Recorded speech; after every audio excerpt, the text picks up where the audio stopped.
guys, how are we doing? It's Martin Cliffe here. Welcome to another video. Before we go any further, make sure you click that like button down below, subscribe to the channel if you're not already. I think I'm up to about 12% now, which is fantastic, of subscribers watching the videos, but it'd be really great to get that higher. 20% would be the dream.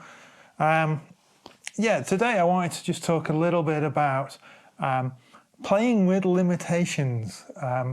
As you will know, as I'm filming this, I'm still back in the UK, which means that I'm working with some very, very limited gear. And there's a couple of things that I think I've benefited from as a result of this, and there's also a few things that I definitely haven't benefited from. But I thought it would be interesting just to kind of talk about a couple of things that I've discovered during this time. When I arrived, I didn't have as many limitations, at least in terms of guitars, because I had 10 or 11 until I sold a load. But now basically I am currently down to Snowy, which I have 3 guitars waiting to be shipped across to Bucharest. But basically, yeah, this is all I have at the moment. And don't get me wrong, it's a great guitar. It's been my faithful companion since I think September 2004. I'm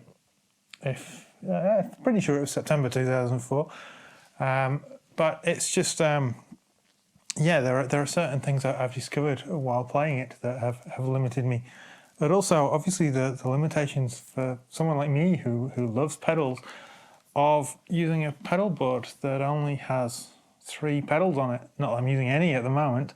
I mean, obviously there's a tuner, but then I have an overdrive, a boost, and a delay, and that's it. And that's kind of limiting in terms of not my playing per se, but the kind of things that I can approach.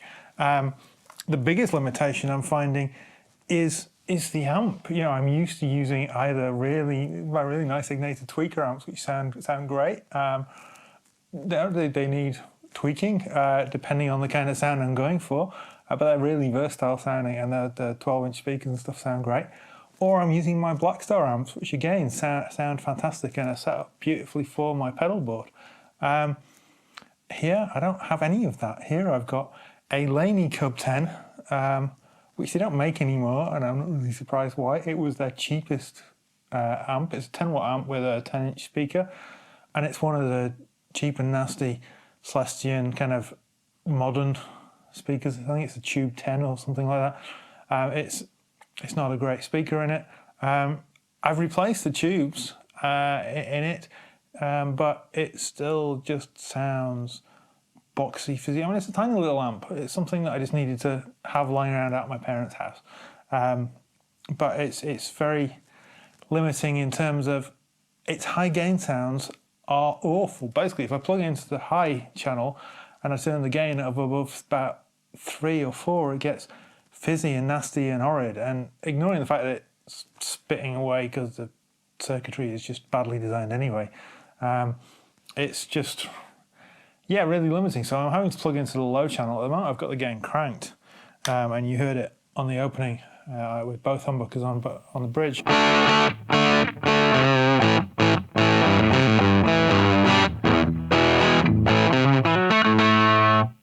Neck.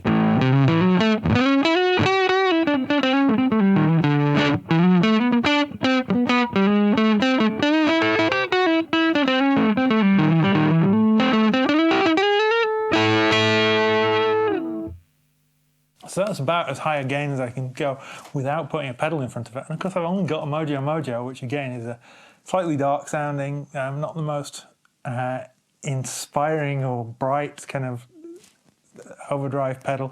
It doesn't sound bad, don't get me wrong, but it's still a classic rock low gain thing.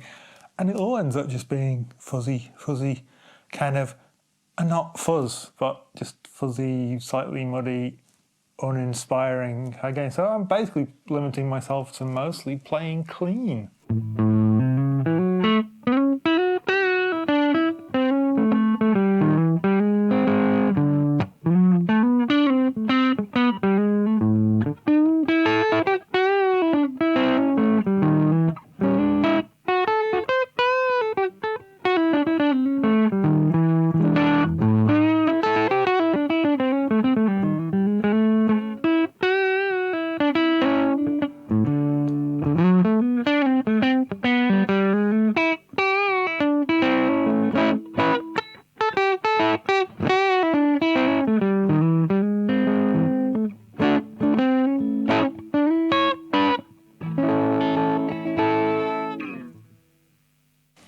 And of course, I'm just playing one guitar with two humbuckers. Now, this guitar does have a coil split, which is definitely a useful thing, but single coils do not sound the same as split humbuckers. They can get pretty close, and these Sir pickups do get pretty close, but it isn't the same thing by any means. But another limitation that I discovered, which I didn't expect, and only really noticed a day or two ago, is that because of the locking nut, bending strings in the low section of the neck, so below like the 7th fret, is a lot harder. I've got the same 9.5 to 44 strings on that I would have on any of my Sirs. In fact, usually I'll have a 48 on the low E on that. But you know, any of these, it's so much more work. And the reason is because, of course, the string, rather than being locked at the tuning peg, so it has all this amount extra to stretch, is locked at the nut. So if I'm bending at the 3rd fret, there's not much string to that side of my bend, to the headstock side of the bend, that can contribute that, because the string can't slide through the nut.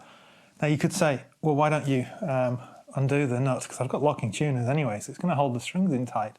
But this kind of nut is not designed for that kind of sliding through.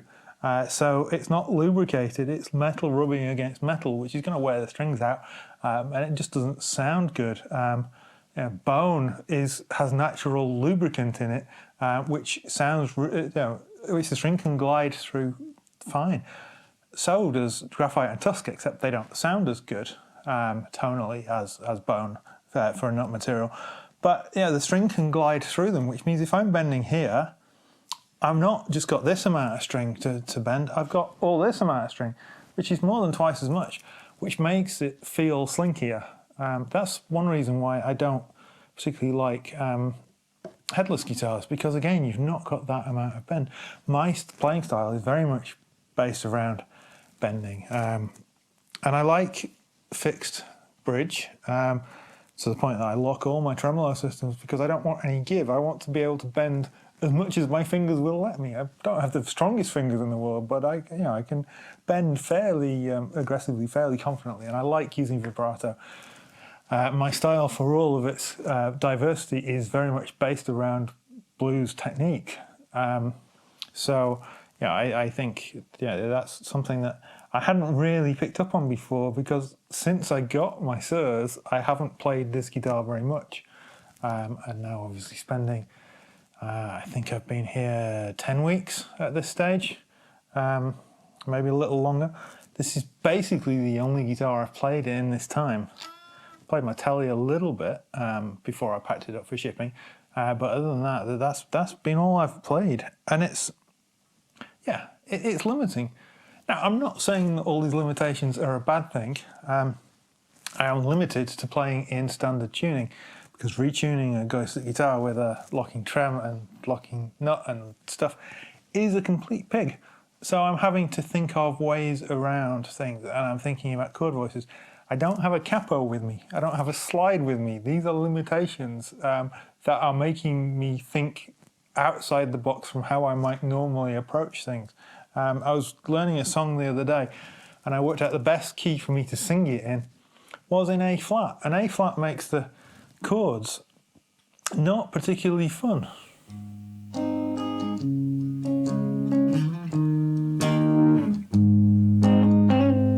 Particularly once I've got to get that. Yeah, that's the first chord. It's an A flat over C.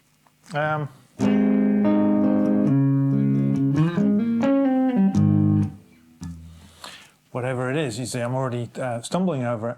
Whereas, at home in Bucharest, I would have a guitar tuned down to C standard, so I could play it in C major, because the C major position would be A flat on a guitar tuned down to C standard. Or on a guitar in E flat, I could play it in A.